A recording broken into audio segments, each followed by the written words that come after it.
Bom, então quero inicialmente agradecer a presença de vocês, agradecer também o convite da Bratef, né, assim, para poder falar, a escolha para poder ministrar o curso. E eu vou falar de um tema com o qual eu trabalho há muitos anos e que eu gosto muito, né, que me empolga, que me entusiasma e que me faz pesquisar bastante. E por que nessa apresentação desse congresso eu destaquei uma demanda dos dias atuais? Que fica parecendo então assim, mas por que só agora terapia breve? Será que é uma demanda dos dias atuais ou não? Na minha visão, e eu vou colocar isso para vocês, toda terapia deveria ser o mais breve possível, né? Eu acho que todo e qualquer processo de mudança ele deveria ser, dentro do que eu penso, o mais breve possível. Mas, atualmente, e aí o que eu vou colocar, né, em termos das demandas, a gente está vivendo uma aceleração dos nossos comportamentos, das informações, da tecnologia que não nos deixa, quase que um companheiro aí diário, né? Eu vejo assim, todo mundo se assenta, tem um minutinho, pega o celular, olha a mensagem, olha os comunicados. Outro dia eu estava num hotel, tinha uma companhia asiática, eu devia ter filmado ou tirado uma foto, todos, os pilotos, as aeromoças, uma turma grande, todos, no saguão assim, de um hotel, todos conectados. Isso é excelente por um lado, por outro, para nós que trabalhamos com saúde mental, enfim, né, com pessoas, um risco grande pelos comportamentos de vício que podem existir, mas também um risco no que se refere às autoajudas rápidas e teoricamente milagrosas, né? Então, assim, por isso eu acho que é uma demanda maior, porque as pessoas vêm buscando terapia breve, sim, mais do que há 20 anos atrás. Só para eu ter uma ideia, quem já trabalha aqui com o modelo de terapia breve, independente da abordagem? Você? Thaís, claro. Thaís, eu estou com um chamego com ela, gente. Primeiro, estou matando saudade, né? E segundo, porque ela já foi minha aluna, já trabalhamos juntas, e aí já tinha algum tempo que eu não a vi, então nós estamos aqui, bem lua de mel, né, Thaís? Assim, matando a saudade da amizade. Então, hoje, as pessoas buscam por uma terapia realmente mais rápida, mais breve, em função da própria vida, que faz com que a gente busque as coisas com uma rapidez maior, mas também em função das informações que chegam mais rapidamente. Então, se há 20 anos atrás, alguém, para descobrir que tinha uma síndrome de pânico, às vezes percorria inúmeros médicos, hoje ela pode clicar lá os sintomas que ela tem, digitar, aliás, os sintomas que ela tem no Dr. Google, e ela tem uma série de opções ali para que ela descubra. Então, ela quer, obviamente, uma rapidez naquilo que ela descobriu dela mesma, ou que ela supõe que ela tenha. Então, é uma demanda, porque a população realmente vem se atentando mais para uma terapia que gere mais resultados. A própria psicologia longa, tradicional, ela, como que eu posso dizer assim, não é que ela deixou uma má impressão para muitos pacientes, não é isso, ou clientes, mas muitos que passaram por processos muito longos, dizem que não sabem dizer exatamente as conquistas que tiveram ou não tiveram paciência de um processo muito longo. Isso todos vocês devem ouvir em consultório se vocês trabalham, né, na clínica, na parte de psicologia clínica. Bom, então a gente tem essa demanda da população associada a uma sociedade, né, contemporânea que realmente faz com que tudo seja mais rápido, e em alguns momentos até muito apressado, certo? E ao mesmo tempo um cuidado que a gente precisa ter para que isso não fique confundido. Ou seja, que a terapia breve, que nós vamos diferenciar de uma terapia de outras formas apressada, que ela se torne uma pretensa solução mágica ou milagrosa, ou que a pessoa não tenha que se envolver. Bom, eu sou mineira, vocês já devem ter percebido, né? Acredito que eu já nem sei mais quais as palavras que identificam o meu mineirês, mas sou mineira de Belo Horizonte, trabalho no Abrangente, Centro Mineiro de Terapia Breve. Vocês podem me chamar de Tereza, embora no folder, tá como Maria Eutrópio, mas também sou Maria Eutrópio, mas podem me chamar de Tereza. A minha formação ela é em terapia sistêmica, em terapia ericksoniana. Eu tenho um mestrado em hipnose ericksoniana e uma formação com grandes nomes da terapia breve no Brasil e fora. E venho traçando, junto com a equipe do Abrangente, um modelo mais brasileiro de fazer psicoterapia breve. Porque a gente tem inúmeros modelos, mas modelos que a gente foi percebendo que nem sempre se adaptavam ao nosso perfil, à nossa realidade, às nossas crenças, à nossa cultura. É óbvio que aqui eu não vou colocar assim, nada sistematizado, porque é algo que a gente vem desenvolvendo, mas vou colocar alguns princípios que norteiam o nosso trabalho no Abrangente, certo?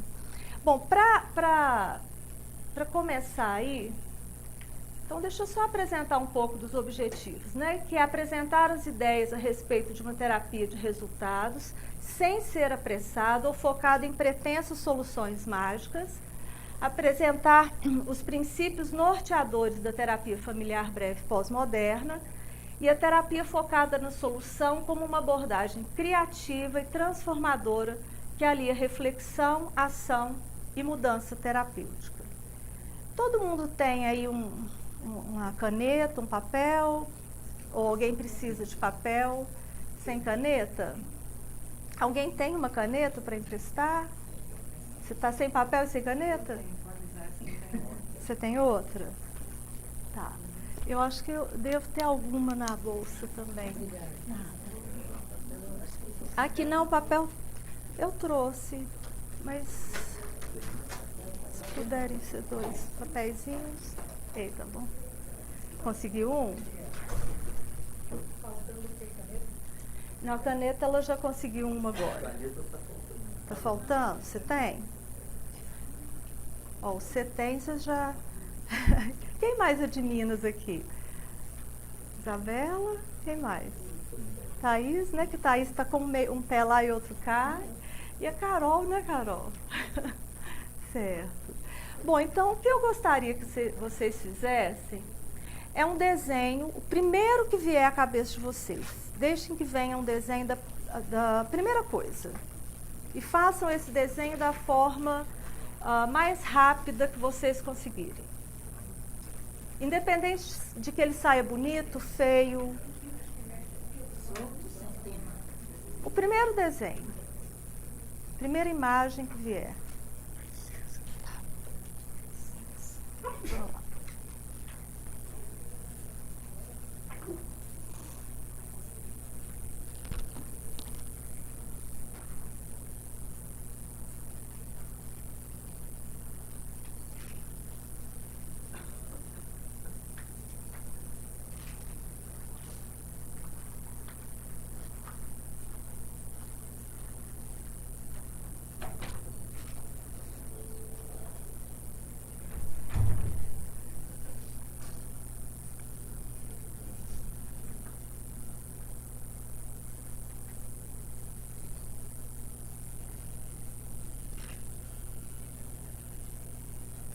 Quem já fez, levanta a mão só para eu ver.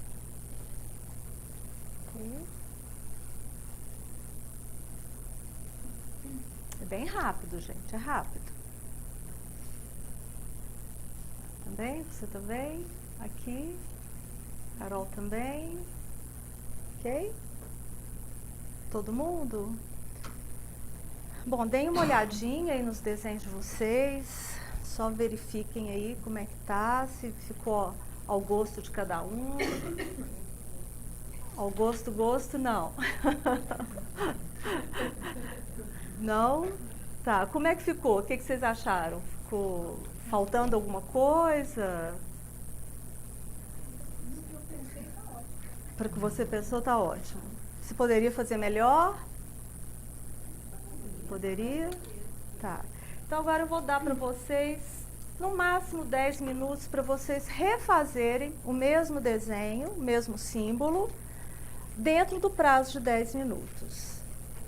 Quando forem 10 minutos, quando vocês tiverem o mesmo. É. Não, fazer novamente.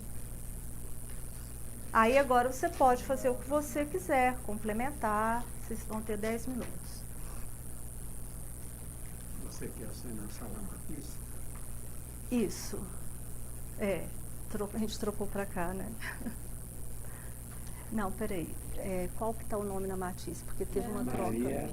Eutrópio. Não, tá certo. Porque antes estava tinham me falado Chagall, depois eu fui para Matisse, mas Maria Tereza Eutrópio. É porque estava sem a Tereza.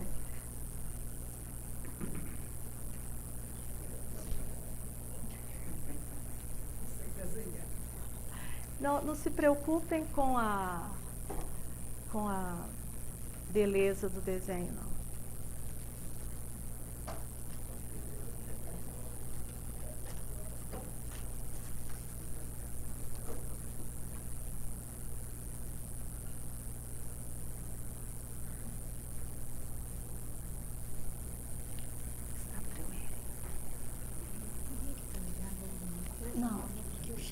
Não, a primeira coisa é só. O desenho em si não tem problema, não.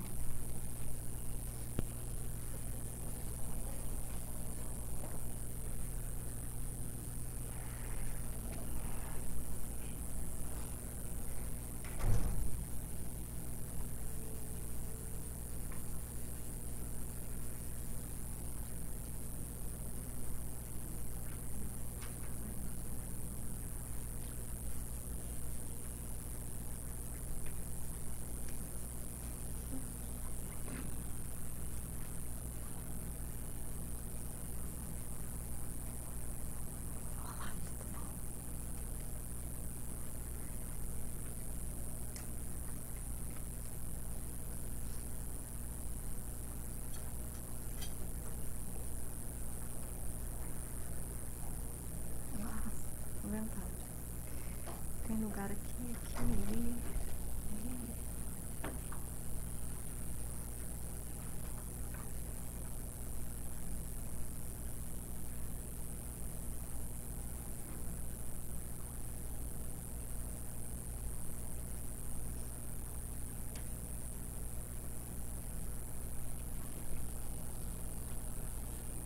Estou fazendo um exercício, mas já está terminando aí o estudo, tá?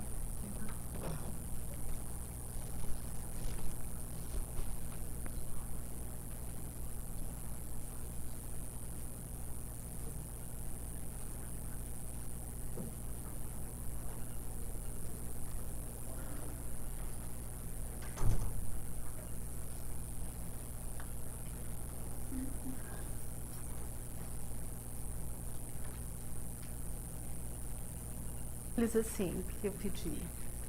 Teve alguma diferença do primeiro para o segundo em termos de sensação, de realização, de produção ou da forma como encarou o trabalho? A Dora está na Matisse. O segundo teve mais detalhes. Teve mais detalhes, mais clareza. Uhum. E em termos de sensação, vocês tiveram alguma diferente, assim, ao fazer o primeiro ou o segundo? Eu mais calma. Aham. Sim. Aham. Oi? Eu tive muita dificuldade de desenhar.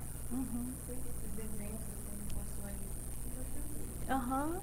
Então, do primeiro pro segundo, eu senti melhor, acrescentei coisas. Aham. Deu uma elaborada no desenho. Certo. Bom, eu pedi esse exercício para vocês fazerem, né? Assim, ele não tem nenhum objetivo de que a gente trabalhe o símbolo, mas para a gente diferenciar a pressa da brevidade. Por quê? Porque muitas vezes as pessoas confundem terapia breve com uma terapia apressada.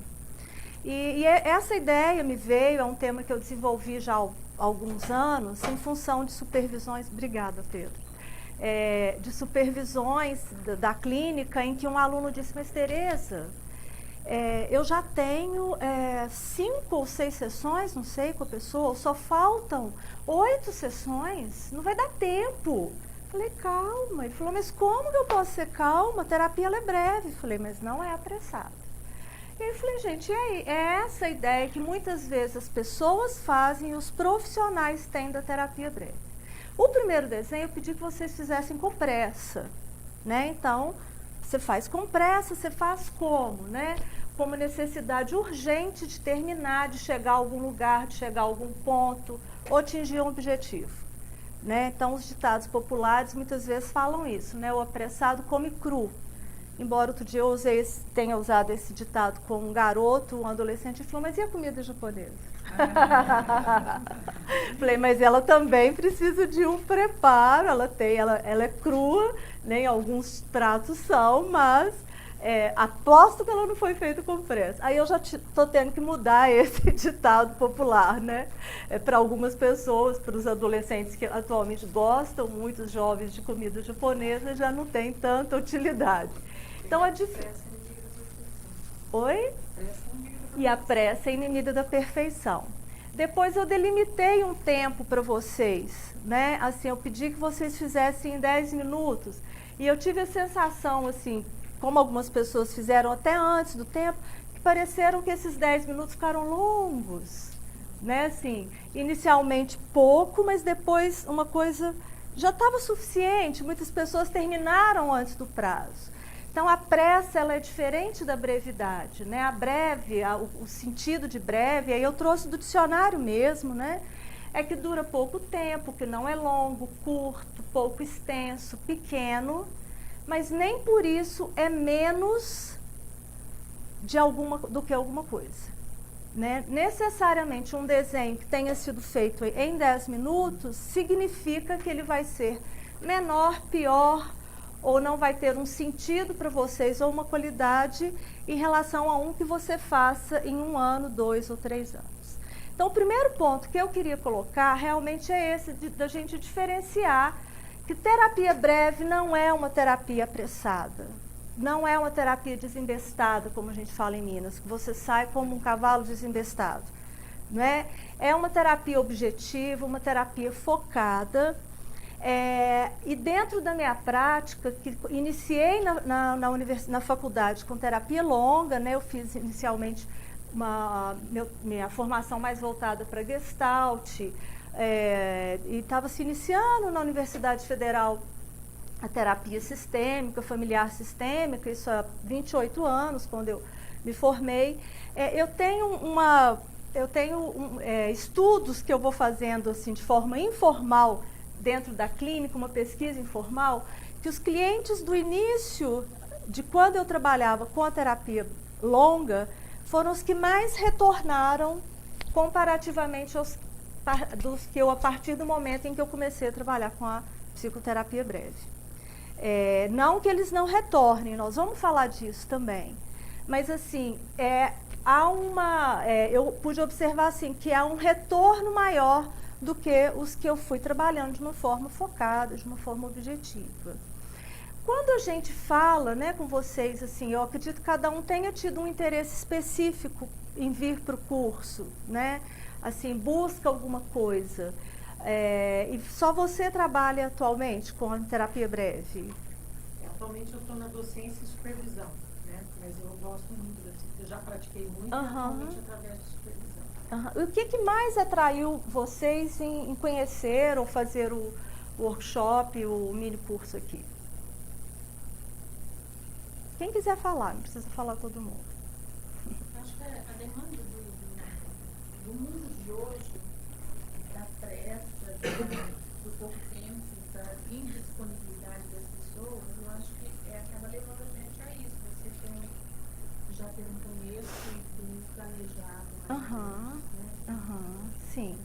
E esse é um fator, né? O fator econômico é outro fator, né? Que também interfere muito, né? As pessoas pensam, eu posso planejar o quanto eu vou gastar? Parece que não, né, gente? Mas esse é um fator importante, né? É um fator significativo.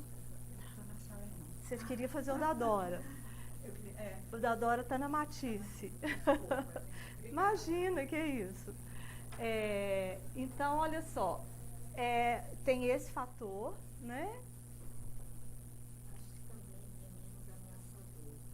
Aham. Para o público. Parece menos. Aham. Sim. Então, eles podem vir com esse mito, né, de não comprometer tanto. Uhum. Para certa faixa etária, como por exemplo para adolescentes, eu vejo que cai muito bem, porque eles estão naquele processo de individuação, de adquirir autonomia. Então, eu, a partir do momento que comecei a trabalhar com terapia breve, eu percebia que havia uma adesão melhor, uma aceitação melhor do trabalho. Sim. Aquilo que é mais estruturado, começo, meio e fim, já não parece algo que, vou perder de vista. Porque é o que eu disse, na verdade, toda terapia deveria ser breve, né? A gente deveria partir desse pressuposto. Eu parto, né? Nem toda terapia pode ser breve com um tempo marcado. Nós vamos conversar disso. Mas ela pode se abreviar, né? E aí a gente vai mexer um pouco nas crenças, né? Nos esquemas também relativos ao que a gente considera como uma terapia que tem resultados, que tem efeitos, vamos dizer assim, e os que não possuem. Então, eu quero colocar um pouco nessa primeira parte agora, assim, um pouco mais assim, da teoria, dos princípios norteadores, e num segundo momento a gente até exercitar, e eu vou trazer um caso clínico que está autorizado para vocês acompanharem, um caso clínico de uma terapia familiar breve, que foi feita em 10 sessões, certo? Então, quais são as origens da terapia breve, sistêmica, estratégica e centrada nas soluções que está aí dentro do pós-modernismo? O primeiro autor aí que é considerado por alguns o avô da psicoterapia breve é Milton Erickson, um psiquiatra norte-americano que já, né, faleceu em 1980, 79 e 80, se não me engano, e que é também considerado o pai da hipnose moderna. Né, assim, ele influenciou a PNL, influenciou o Grupo de Milão, o MRI, o grupo do próprio Minuchin, Jay Haley. Então, os grandes terapeutas familiares foram influenciados pelo trabalho de Erickson, de Bateson, que a gente sabe, e mais Erickson, que era um contemporâneo, né, de Bateson. E Erickson era considerado um terapeuta não convencional, um terapeuta que trabalhava de uma forma diferente dos outros terapeutas da sua época. Pela história dele de vida, ele acabou desenvolvendo a sua forma de trabalhar. Então, como psiquiatra, Erickson era excelente em diagnóstico. Então, às vezes, a gente despreza os diagnósticos clínicos, né? Mas eles são importantes, a gente precisa. A grande questão do diagnóstico é o que eu vou fazer. Um diagnóstico ele só é útil para que ele seja uma orientação, um plano de ação. Nem não um rótulo, um estigma, algo que fecha e aperta a pessoa. Né? E até para que a gente veja depois, em alguns pontos, onde estão as forças do cliente, onde aquele rótulo não aparece. É nesse ponto que Erickson trabalhava muito. Então, Erickson teve vários seguidores, eu vou falar de alguns, e os princípios da terapia ericksoniana são aparentemente não, eles são simples, né? Eles são simples, mas eles exigem do terapeuta uma visão de homem diferenciada, né? Uma visão de homem acreditando que todos nós temos recursos para solucionar nossos problemas. Então, engana-se, né, as pessoas que acham que a terapia breve é aquela que também vai dar a solução pronta para o cliente, né, que vai falar, faça isso. Não, é uma terapia, principalmente agora, né, que faz com que as pessoas reflitam e encontrem as suas soluções e as possibilidades. Bom, tudo isso, né, gente, também acompanha um processo histórico. Erickson era médico, numa cultura norte-americana, pragmática, então muitas das suas intervenções realmente eram diretivas. Muitas vezes ele dizia para os clientes, faça isso, era uma diretiva. E o rapport, o vínculo era tão grande que as pessoas faziam, porque era Erickson quem estava falando, né? Num contexto, numa época, num momento social e histórico que fazia com que muitas vezes as pessoas fossem mais responsivas ao que ele propunha. Sobre Milton Erickson, vocês já ouviram, já estudaram um pouco? Já algumas pessoas já? Mas então, assim, para quem não conhece, mesmo quem conhece, vai ouvir um pouquinho de novo algumas coisas que eu vou colocar, que é uma história clássica de Erickson, para que vocês entendam assim, a forma dele trabalhar. Eu disse que ele trabalhava com a hipnose. Não a hipnose clássica, né, de pegar o reloginho e fazer com que você durma, coma a cebola, que você faça o que eu quero. Mas uma hipnose que, na verdade, é uma auto-hipnose. É um estado alterado de consciência que faz com que as pessoas encontrem as suas soluções. E uma história clássica, você veio para terapia breve ou para gerador, para Dora Friedman?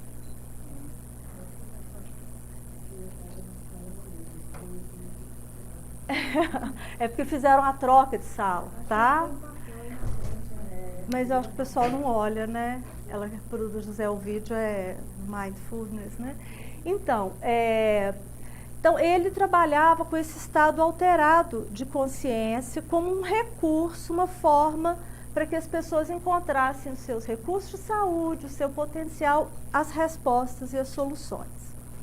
E foi um terapeuta extremamente inovador, né? Então, assim, tudo que a gente hoje conhece em termos de tarefas terapêuticas, de prescrições, teve um início com Milton Erickson.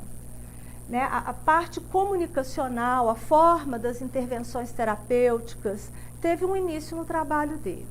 Então, Erickson atendeu vários casos super interessantes, e um deles que eu gosto muito de contar, e talvez porque eu acho que é um caso muito bonito, que se chama Rainha das Violetas. Conta a história de um aluno de Erickson que pediu a ele que atendesse a sua tia.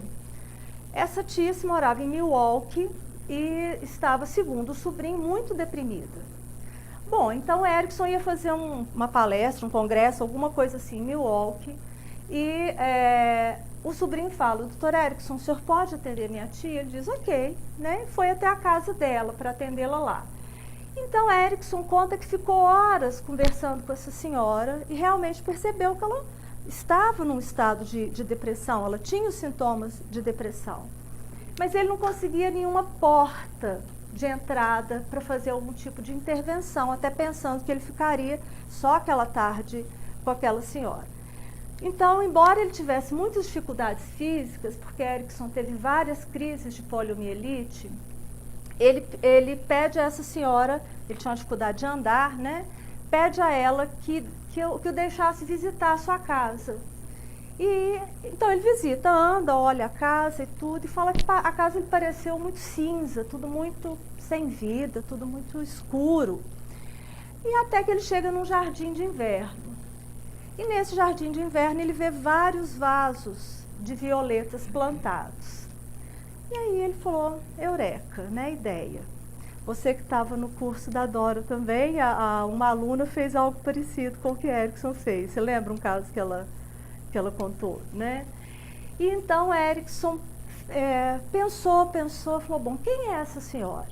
É uma senhora solteira, triste, com um quadro de depressão, com vários sintomas, mas o que ela faz? Né? Ela vai à igreja todos os domingos. Milwaukee, na época, era uma cidade pequena, ela tem muito dinheiro, ela tem muitas possibilidades financeiras, tem uma ajudante, bom, é uma pessoa assídua na igreja. Daí, segundo ele pensou e disse para ela: olha, minha senhora, a minha terapia para a senhora, porque ele falava assim, então vocês vejam que nós estamos lá no início ainda, né, de uma terapia que é mais diretiva, porque ele dizia: a minha terapia para a senhora e ele era um médico, então ele estava habituado a prescrever. eu gostaria que a senhora comprasse material de jardinagem. Foi a primeira coisa que ele falou. E plantasse várias violetas. Mas que a senhora continuasse indo à igreja. Só que, indo à igreja, a senhora vai observar tudo que acontece. E se o pastor ou o padre, não sei, né, qual a religião dela que ela tinha, se ele disser, Carolina se casou, vai se casar no dia 20 de agosto, a senhora vai plantar uma violeta para Carolina, vai até a casa da Carolina e vai levar para ela uma violeta. Bom, depois Thaís teve o primeiro filho, aí o pastor ou o pároco anunciava, a gente está muito feliz, quer comunicar que na nossa comunidade Thaís teve um filho. Ou então ela ficou sabendo ali, ouviu alguma coisa que Priscila? Que a Priscila, por exemplo, se formou. Eu ouvi que a Priscila se formou. A senhora ouviu que ela se formou? A senhora vai lá, vai levar. Alguém perdeu um ente querido? A senhora vai, faz uma visita e leva um vaso de violeta. E ela concordou. E assim ela fez. Daí o que vocês imaginam que aconteceu com essa senhora? Né? Aumentou a interação social, né? Pode falar mais alto, gente.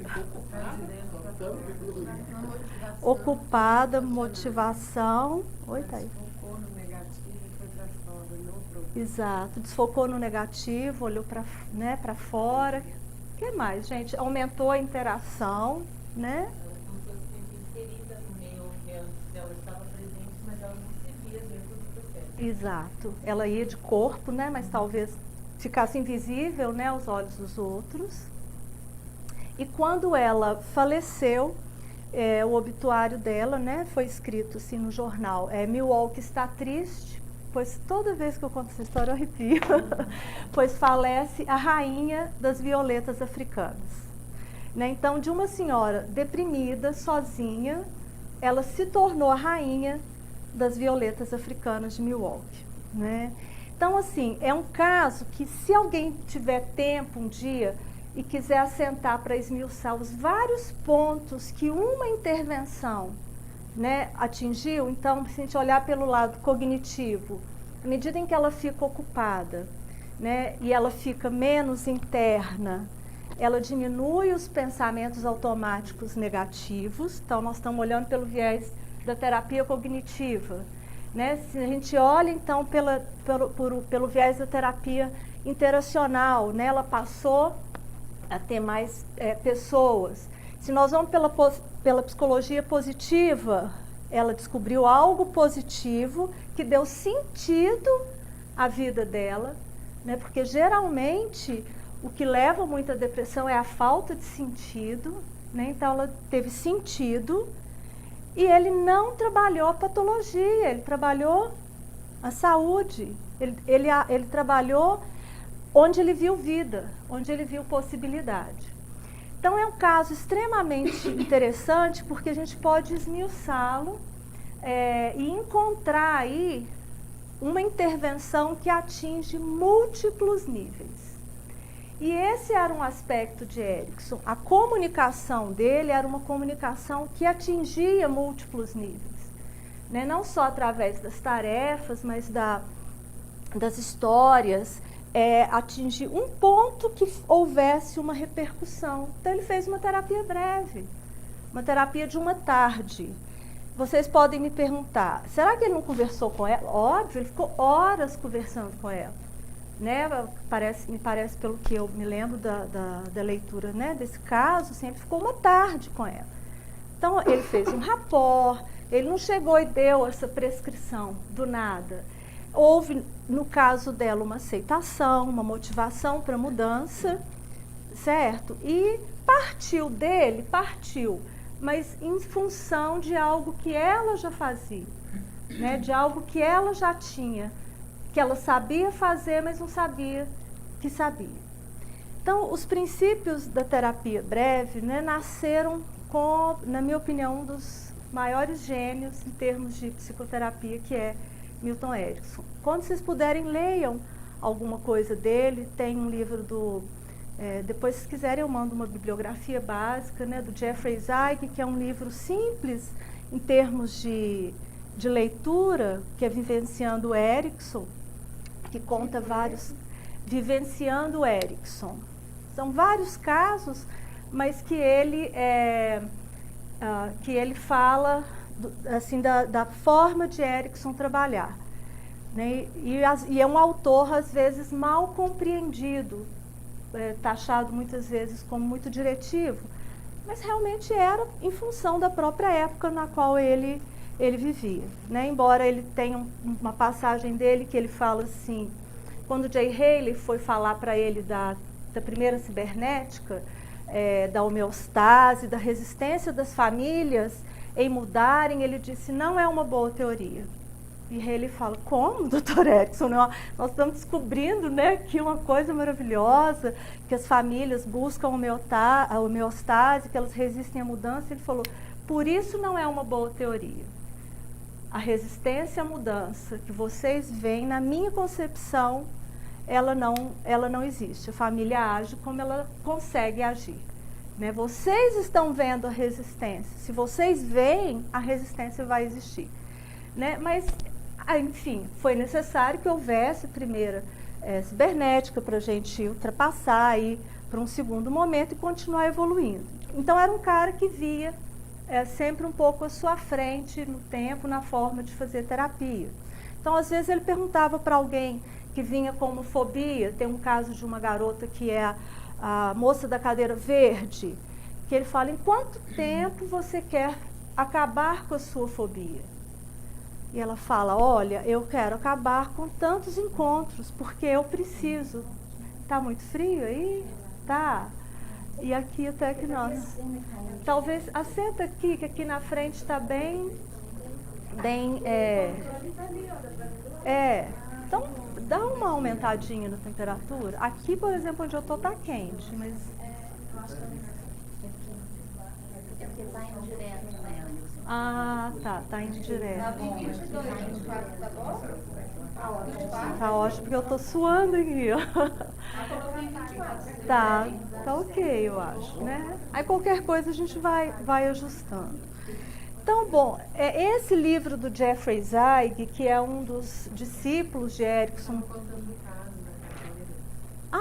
da cadeira. Então, em quantas sessões, e ela fala, porque eu preciso acabar com essa fobia, porque ela tinha medo de avião. Eu só viajo, só trabalho viajando de avião, eu estou quase perdendo o meu emprego.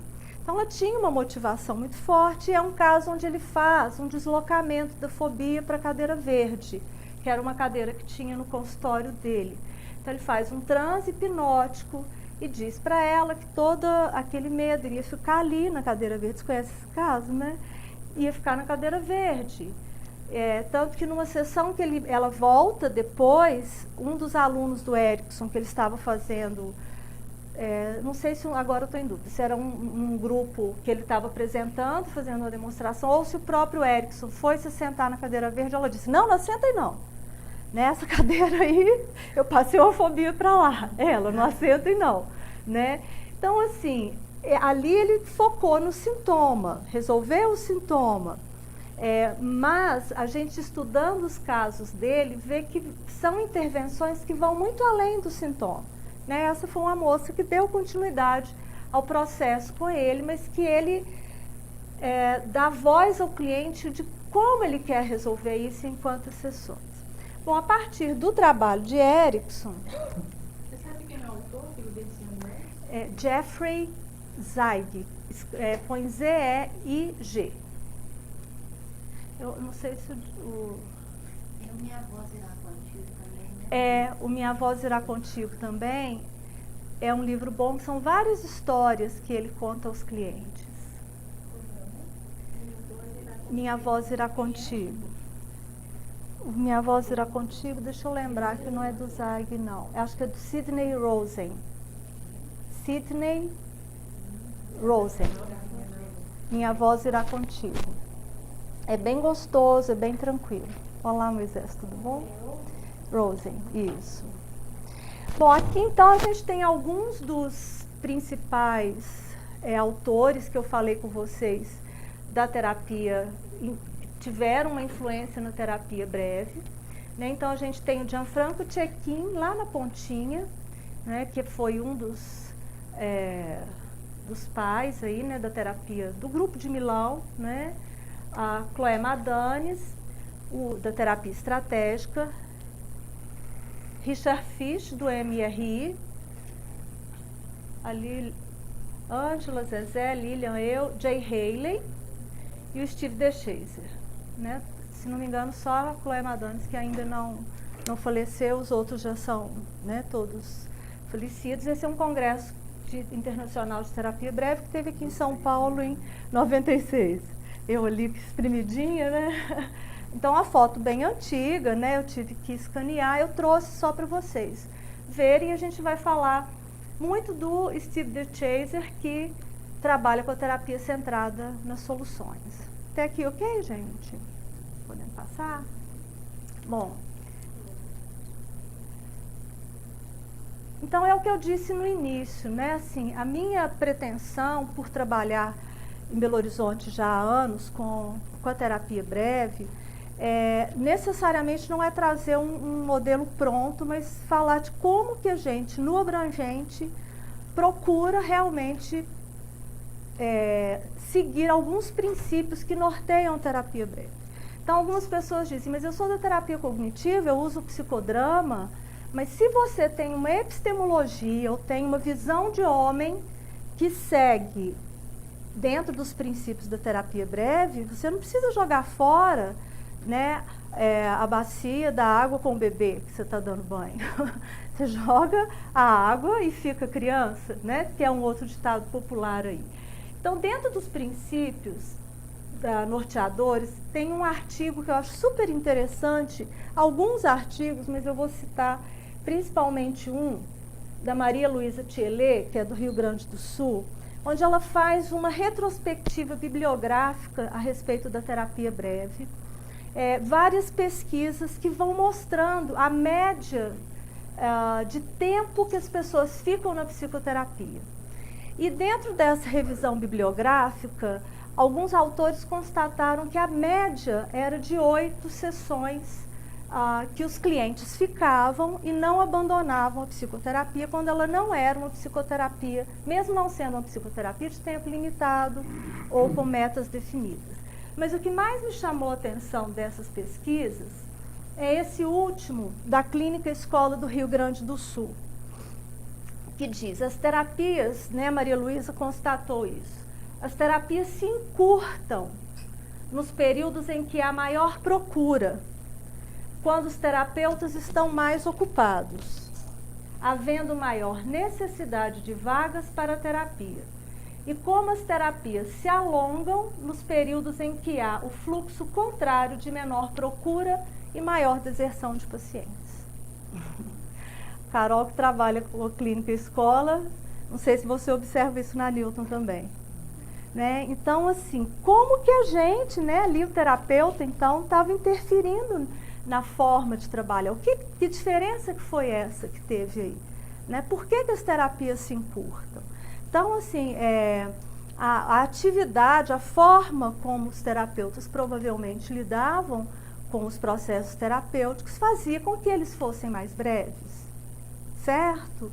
Eu acho essa pesquisa dela muito interessante lá. Tem alguém do Sul, do Rio Grande do Sul aqui? Não? Como ela faz essa pesquisa. E agora eu já entendi por que todo mundo está errando isso aqui. Bom, então, o tempo é o que a gente faz dele. A gente viu isso no exercício inicial que nós fizemos, né? Então, mesmo parecendo pouco tempo, quando eu dei para vocês os 10 minutos e vocês sabiam que iam fazer o que tinham que ser feito, vocês fizeram dentro do que agradou vocês, complementaram, inclusive teve gente que colocou mais detalhe, e interessante, fiz com mais calma, mesmo sendo um espaço curto de tempo. Mas vocês sabiam aonde que vocês queriam ir, né? E todo cliente vem com uma dor emocional. Todo cliente vem com uma dor emocional. Uma vez fazendo uma apresentação em uma faculdade de Belo Horizonte, a professora que havia me convidado da cadeira de breve falou assim, pois é, porque eu quis que você viesse falar de terapia breve, porque os alunos trabalham em serviço público, né? Porque assim, você sabe, né? No consultório da gente dá para fazer uma terapia que não seja breve, mas no serviço público, nos postos de saúde, não dá. Aí eu falei com ela assim, nossa, mas eu penso um pouquinho diferente. Eu acho que dá para fazer nos dois lugares. E na minha concepção, todos os lugares você talvez devesse ter o mesmo raciocínio. Porque qual é a diferença da dor do que vem do posto de saúde para a dor que vem do seu consultório particular? Qual é a dor pior do mundo, gente? É a nossa, né? A pior dor é a que eu estou sentindo. Eu posso reconhecer que a dor do outro é forte, talvez tenha um significado, um motivo maior, mas a minha, a que eu estou sentindo, que eu vou no seu consultório, na sua clínica, é a pior do mundo. Né? Assim, ou não, pode não ser a pior do mundo, mas é uma dor. Né? E, portanto, ela precisa ser vista, respeitada. Oi? Ser trabalhada. Né? Trabalhada. Né? Então, assim, a gente lida com a dor emocional. E toda dor emocional, na minha concepção, ela é urgente. Se eu pudesse, né, outro dia meu irmão trouxe uma lâmpadazinha para mim de um gênio, aquelas lâmpadas mágicas, né? Um objeto que eu brinquei, falei, deixa lá no consultório que eu vou usar isso como uma intervenção. E aí ele falou assim, já saiu algum gênio de lá? Falei, não saiu nenhum gênio, porque se saísse estaria maravilhoso, né? Mas assim, a minha intenção é trabalhar com a imagem do gênio, né? Da lâmpada, do milagre, dos desejos, né? Mas assim, qual que é o desejo? É que, poxa, independente de que eu esteja com uma família onde o pai está com um quadro de alcoolismo forte, ou alguém que está com dificuldade de colocar limite nas crianças, é aquilo que consome aquela família naquele momento. É por isso que eu acho que toda terapia, na minha opinião, deveria ser breve. Pensando que breve também é não mais que o necessário. Né? A partir do momento em que você começa a ter que buscar coisas para fazer com o seu cliente, para e pensa, né? Avalie você ali na interação e no processo. Se realmente aquela é uma terapia que já não acabou. Teve uma vez que o Boscolo fez o Luigi Boscolo, né, do grupo de Milão, fez um atendimento ao vivo em Belo Horizonte. E aí era um adolescente que tinha um diagnóstico de hiperatividade, a aluna levou para que ele fizesse o atendimento conjunto, e aí ele fez várias perguntas, perguntou, conversou, enfim, uma série de coisas. Eu falei, engraçado, acho que essa família não tem objetivo mais na terapia. A gente que estava assistindo comentou e tudo. E aí ele atendeu e tudo, fez um intervalo com a aluna e falou assim, escuta, mas o que essa família quer? Qual o objetivo dela com a terapia? Eu acho que você já atingiu e não está sabendo. Sabe quando a gente está dirigindo e passa do ponto? Passei, onde eu queria chegar, já passou, eu tinha que estar lá atrás. Né? E, no entanto, eu passei do ponto. Então, assim, terapia breve é não mais que o necessário, pensando sempre nessa dor emocional aí. E o foco no problema. Né? Então, o que é esse foco? O que vocês entendem aí quando vocês pensam em foco ou tema emergente? É o que o paciente traz.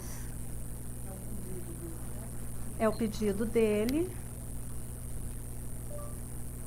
Pode ser um relacionamento conflituoso, pode ser o que mais está comprometendo o cotidiano de vida da pessoa naquele momento. Uhum. Aquele é o ponto da dor. Aquele é o ponto da dor, exato. Né? Que não quer dizer que a gente vá vestir uma camisa de força e ficar especificamente nisso aí, que é o erro, às vezes, de algumas psicoterapias, que também são focadas, mas que desmerecem o entorno aí, ou o sistema, ou a cultura, né, o contexto mais amplo que a pessoa está vivendo, está apresentando. Então, o foco é realmente você saber aonde você quer chegar, né? O Haley dizia que você pode chegar a qualquer lugar com o seu cliente, se você não souber aonde que você quer ir, né? Então, você pode chegar em qualquer lugar. Então, eu venho de uma formação inicial na psicoterapia, em que eu brinco que a gente fazia um pouco de terapia turismo. Cada dia a gente visitava uma instância, uma relação. Agora eu vou verificar isso, agora eu vou pesquisar aquilo, agora eu vou trabalhar tal coisa. Eu ia decidindo isso aí, né? E às vezes as terapias se alongavam a ponto de realmente promoverem abandonos, como a pesquisa da Maria Luísa trouxe, né? Eu ia visitando, fazendo uma viagem, um turismo. Cada hora eu ia conhecer um lugar que me dava na veneta, assim, teoricamente, tá, gente? Não estou falando que não tivesse uma orientação, mas muito também em cima de mitos que existem em relação à psicoterapia breve. Por exemplo, o mito de que a terapia breve é superficial, né? Que ela não é profunda, que ela é menos de alguma, do que assim, menos de algo maior, sabe? Eu vou fazer pequenininho algo que é exato, como se fosse um módulo, exatamente, né? Superficial. De onde vem essa ideia, né, de que a terapia, esse mito de que a terapia breve é superficial? Já no livro do psicanalista, que a terapia breve desloca o Aham. Logo ele volta para o outro, mas nunca vai na raiz. Que também é um mito. Que também é um mito, né? Porque alguns sintomas, por exemplo, são hábitos. Oi? Falar para ele, isso é um mito do psicanalista, ele teve um ataque. Embora a gente tenha terapia breve psicodinâmica, né? Que compartilha assim de muitos desses conceitos. Um dos que começou a terapia breve em Minas, que era o psicanalista da terapia breve, É o Malomar. O Malomar. Então, assim, é um mito. E Jay Haley, que era um cara, o Jay Haley é aquele senhor mais alto aqui, esse de azul, o Jay Haley. Ele dizia o seguinte, que esse mito advém realmente de um modelo gráfico da psicanálise, né, que foi dividindo em camadas, né? Então, o ego na parte de cima, ou o consciente em cima e o inconsciente embaixo. Então, se o objetivo da terapia era que a gente acessasse o inconsciente, a terapia deveria ser profunda, né? E a terapia breve, então, se ela trabalha com o que é consciente ou não tem esse, como que você poderia trabalhar o inconsciente em pouco tempo? Né?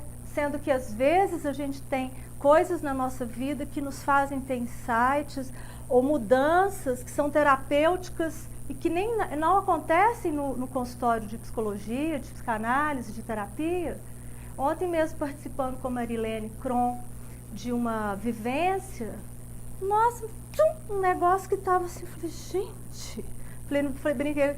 Falei depois hoje com ela, falei, não vou te falar não, você vai me cobrar uma sessão, você vai me cobrar que eu ainda tive um...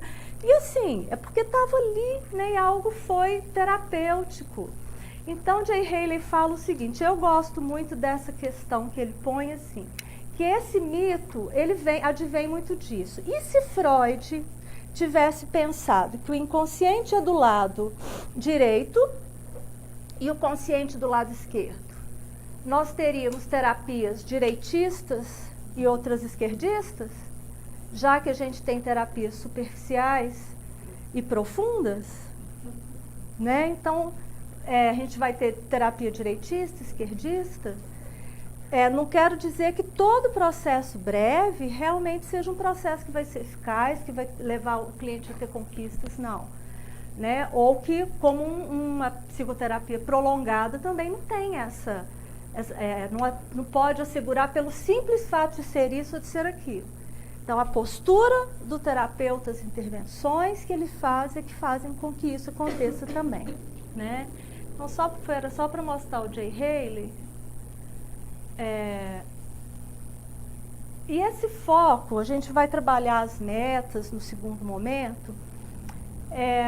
O foco também não é um foco rígido, um foco que vai da demanda do que o cliente especificamente pediu. Por exemplo, um rapaz que vem e fala, eu tenho muita dificuldade de lidar com a minha família na parte financeira, eu acabo cedendo e dando tudo que minha mãe pede, eu ganho muito bem.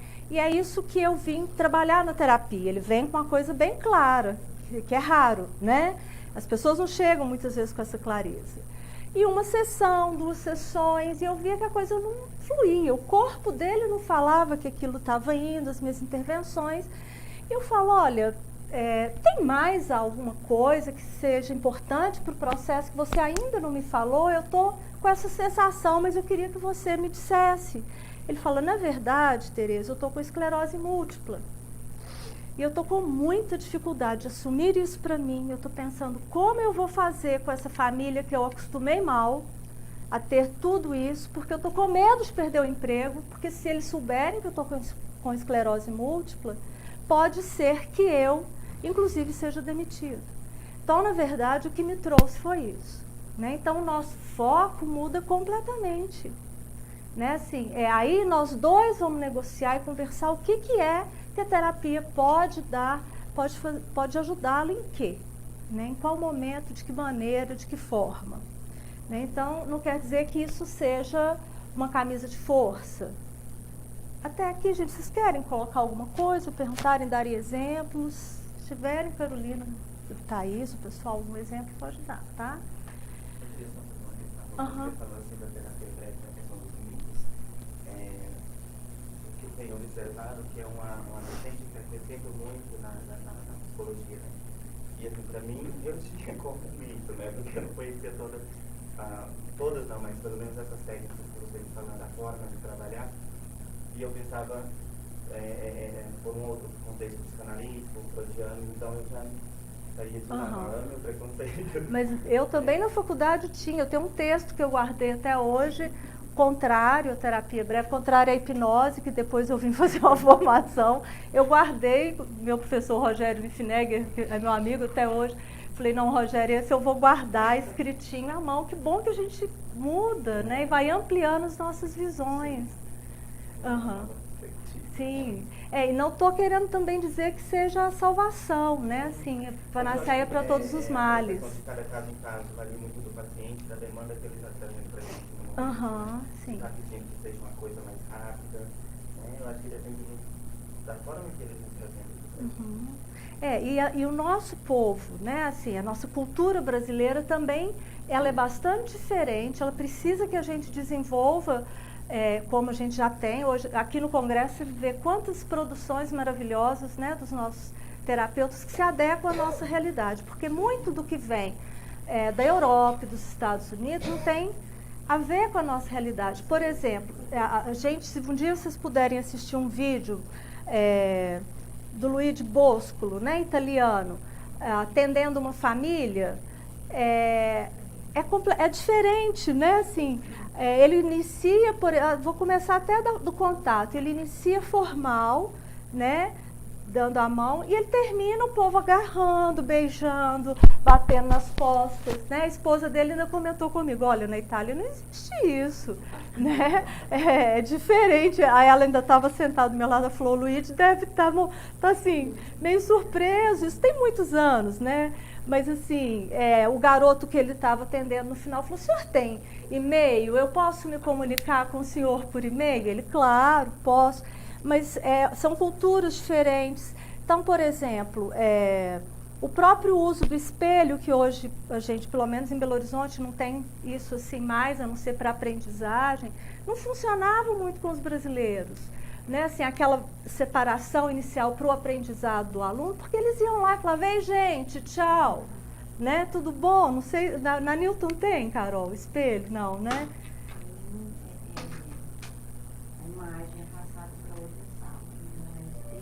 E você vivenciou alguma coisa lá nesse sentido, assim, das pessoas quererem saber quem está lá atrás? Mas porque a gente fazia o trabalho dessa forma, foi difícil.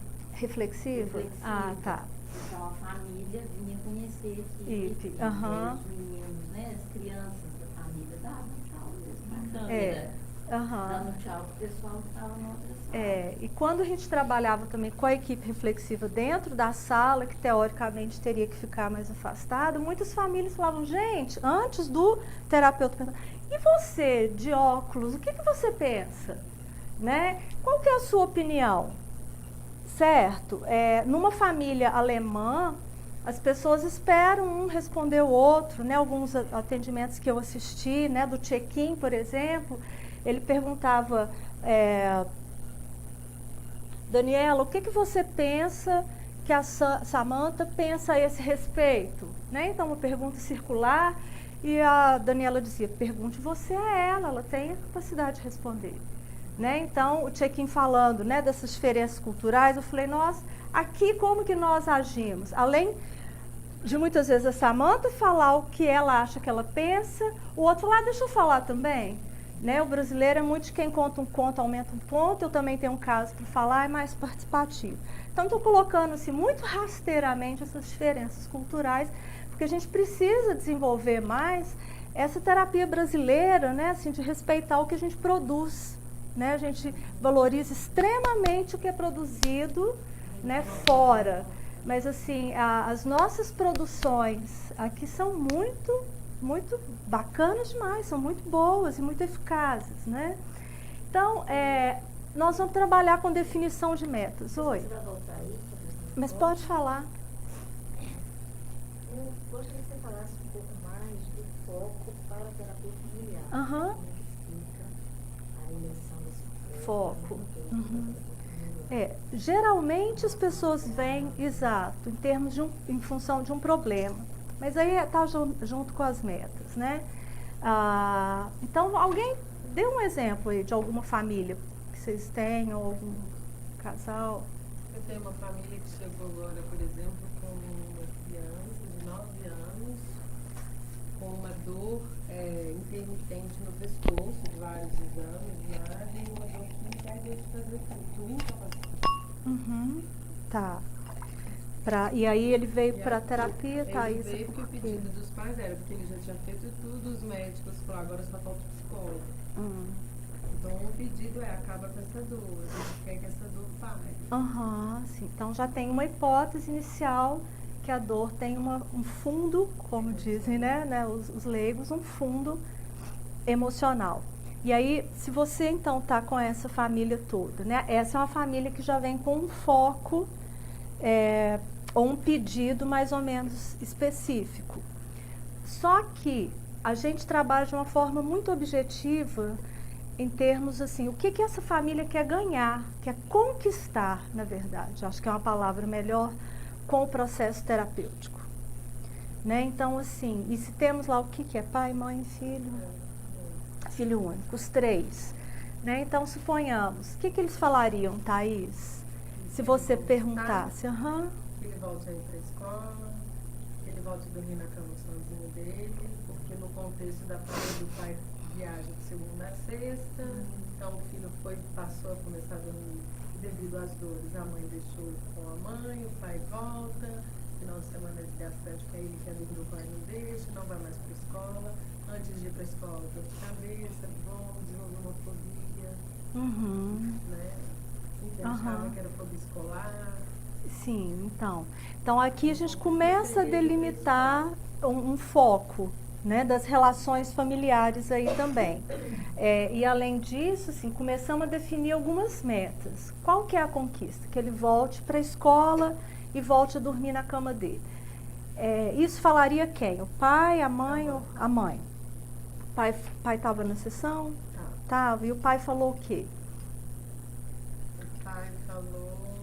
Na verdade, o pedido de voltar para a escola é da mãe, e o pai que ele ficasse mais independente, voltasse a dormir na própria cama. Que também tem a ver com a independência, né? E a criança, o que ela quer conquistar com a terapia? Eu fiz a pergunta e ele falou que a mãe parasse de ser triste. Que a mãe parasse de ser triste. E a mãe fica triste em função de quê? O pai viaja. Porque o pai viaja. Bom, então já não falo mais, eu quero acabar com essa dor física, né? vem, então esse foco, como que você chama? Ivana. Então, na terapia familiar é bem diferente em relação a uma terapia individual, porque nós podemos ter todas essas metas, né? Aquilo que é assim, uma meta, desde que elas não sejam excludentes, né? Nós podemos trabalhar com metas diferentes, mas que se a gente pensar, elas estão interligadas, né? Então, assim, tem uma série de questões aí que a Thaís provavelmente vai criar hipóteses, vai elaborar hipóteses, vai começar a investigar, vai começar a fazer intervenções para validar essas hipóteses ou não. Então, a gente intervém e valida, vê se a nossa hipótese vai ser validada ou não. Então, teoricamente, assim, esse é o foco, né? Essa é a meta, vamos dizer assim, que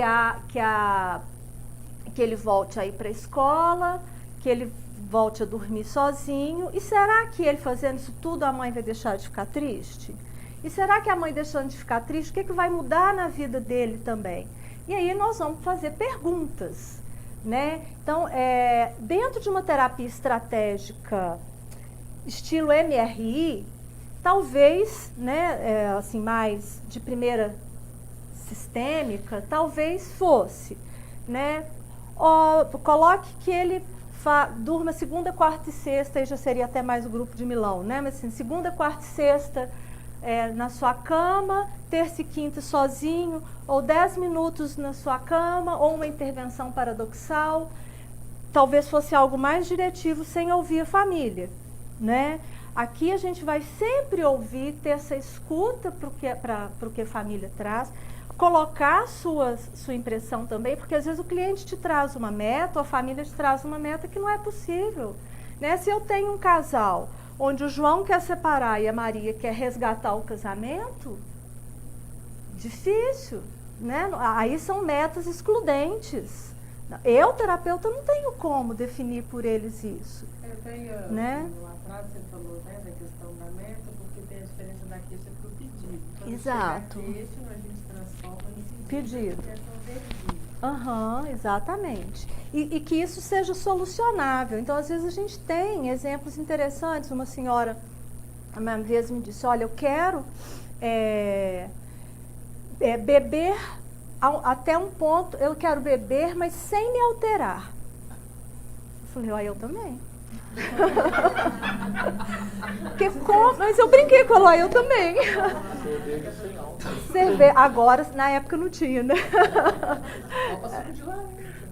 Mas o beber a bebida alcoólica sem se alterar. E eu falei, olha, eu também brinquei com ela. Eu falei, olha, beber o álcool entrou, já há uma alteração pequena. Vamos definir melhor o que é esse não se alterar, né? Então vamos especificar mais isso aí.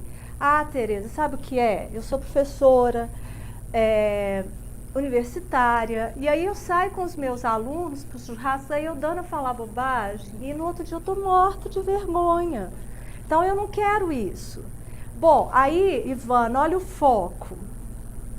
Eu posso ir por uma terapia sintomática, que é ensinar a ela algumas formas, né, pedagógicas, que ela atinja isso rapidamente, aí vem a rapidez, mas o foco é outro, né? Mas o que acontece quando você fala alguma bobagem? Né? O que pode acontecer quando você fala? É a minha imagem, eu já nem lembro mais exatamente, mas agora eu vou distinguir. Mas a minha imagem, o que eles vão pensar de mim? E se eles não pensarem mal assim de você? Se você entrar no banheiro e escutar as alunas conversando assim, gente, a professora fulana, nossa, gente boa demais, caramba, ela é do caramba, ela é divertida, quando ela bebe ela fica ótima e tal. O que aconteceria? Nossa, eu iria ficar super, sei lá, surpresa, feliz. Então, aí o foco, ele passa a ser, essa bebida é o foco, o que essa bebida representa para ela, o significado. Né? Então, a gente vai sempre em terapia breve, como qualquer outra psicoterapia, gente. Se não há uma mudança de significado, aí sim vai ser só sintomática. Será que só sintomática também vai ser negativo? Não sei, né? Porque de acordo com o Erickson, a gente não precisa ter insight de tudo, mas a gente pode mudar o significado sem ter uma consciência, mas a mudança vem no sentimento, no corpo, na ação e tudo mais. Aí nós já vamos entrando por outros viés, né? Então aí é o foco, e muitas vezes a gente propõe para o cliente, olha, suponhamos que você, continue bebendo tanto, se altere, mas isso não te incomode mais. Seria bom para você? Você iria ficar feliz? Ah, eu iria. Então, percebe como muda?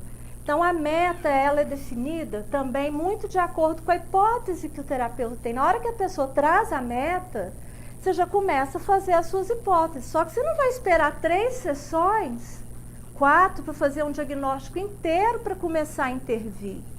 Aí que a terapia se torna breve. Se há um espaço, se não é algo apressado, a sua intervenção pode começar naquele momento. Tô lembrando daquela mãe e filha, né, que você me encaminhou, né, Carolina? Com um pedido assim, a mãe, na verdade, queria que a filha trocasse de terapeuta. Então, a Carolina falou, então, quem sabe, conheçam outro terapeuta, foram mãe e filha, mas a garota não queria mesmo. É um caso que envolve drogadição, né, que a Carol atende a família. E a menina, durante a sessão, queria provar à mãe que ela tinha capacidade para seguir, tocar à frente o negócio da mãe. Assim, eu já sabia que eles não iam continuar comigo, então eu tinha que ter muito cuidado nas minhas intervenções. Mas eu via também, assim, que a garota precisava ter um choque, assim, de realidade, que ela estava se enganando em relação àquilo, assim, eu vou tomar conta do seu negócio, sim, eu não tomo conta porque você não deixa. E a mãe reforçava isso, dizendo, não deixo mesmo, porque você acabou de sair da clínica. Então, eu até acho que eu te contei esse caso, né? Aí eu disse para ela assim, olha, então vamos fazer o seguinte, assim, vocês vão continuar no processo, você está decidindo continuar com a sua terapeuta, mas você já fez uma proposta para sua mãe, ou assim, um projeto para sua mãe? Não, nunca fiz. Então, o que vocês acham? Né? Uma tarefa mais ou menos diretiva de você, Daniela. Então, marcar um horário no escritório da sua mãe, Samantha. Você não vai como Daniela filha, você vai como a Daniela, que tem ideias boas, e parece que a garota tem mesmo muitas ideias boas. Falar, mãe, o que eu tenho para te apresentar é isso. E você vai conversar com ela e avaliar dentro realmente da realidade, se está bom, se não está. Então, eu quis mudar um pouco a relação ali delas, e ela falou assim, então tá. Então, quinta-feira eu apresento. Falei, não, quinta-feira é muito rápido, né? Vamos combinar mais? Uns 15 dias para você pensar. Falei, se vocês quiserem, vocês podem me dar notícias. Se não quiserem, tudo bem, porque eu sabia que elas estavam amparadas, né? Na verdade, ela teve uma recaída, né? E teve uma outra internação. Mas assim, por que nesse dia eu dei essa tarefa? Né? Eu queria que esse momento fosse frutífero para elas, que elas saíssem com alguma coisa realmente que elas pudessem fazer na vida real. E essa menina, ela precisava ser legitimada de alguma maneira. Né? Então, assim, olha, pensa, você tem ideias boas, mas ponha isso no papel, mão na massa. E mãe, sai da rigidez, ouve. Mas não consegue ouvir como mãe? Porque como mãe, eu, se fosse ela, também não iria aceitar, não. Né? Porque o negócio acaba que ela queria que funcionasse à noite, tudo, poderia ter alguma interferência para o processo que a menina estava vivendo. Né? Então, ouça de outra forma, ouça com outro papel. Né? Bom, mas aí eu fugi um pouquinho das metas, mas muitas vezes a gente pode dizer para o cliente, olha, engraçado, você está me pedindo isso, mas eu pensei diferente. Né? Ou então, família, vocês estão me dizendo isso, mas talvez se eu estivesse no lugar de vocês, eu gostaria de conquistar tais coisas. Faz sentido para vocês ou não? Né? Então, uma família em que o garoto diz assim, eles tinham perdido o pai, e ele tinha 18 anos, e ele fala assim, o que eu quero conquistar é que eu quero ser homem suficiente para ser agora o homem da casa. Né? E aí a terapeuta muito sensível, ela disse para ele assim, diz para ele, olha, eu entendo, né, o seu senso de responsabilidade, a sua vontade de estar aí ajudando a sua família, mas eu acho que a gente tem intervalo, né? Nossa, desculpa, eu esqueci, nós vamos parar agora com esse caso. Aí a terapeuta disse para ele assim, mas sabe o que eu pensei?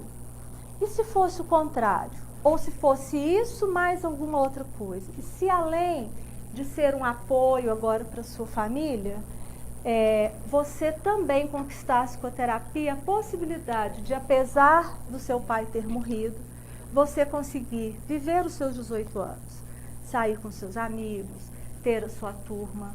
O que você pensa disso? E aí ele fala, na verdade é isso que eu quero, mas eu achava que eu tinha que ser o homem da casa. E aí essa meta começa a ser redefinida. Ok? 4h30 volta, né? Isso. Tá bom, gente? Desculpa ter passado um pouquinho de tempo, aí a gente retoma. Tá? Tem um intervalo. Tem. Não, tem. Continua. Mas se você tiver marcado de assistir outra coisa, pode. Então... É porque eu achava que era dele. Ah, você é da equipe. Oi. Uai, eu acho que sim. Tudo bem, só assim, tipo, a gente pegar o certificado, tá bom? Peraí, deixa eu ver se tá certo. Mas acho que já me deram. Já, o certificado. Eu vou subir com o certificado. Já me deram. Vocês ficam de sala, ficam vivendo de procurar. Não, já me deram também a lembrancinha. Quer ver? Deixa eu ver se eu não esqueci lá. Deixa eu só confirmar. Eu acho que vou só tomar um cafezinho e volto. A bolsa, não sei, né? Melhor bolsa não.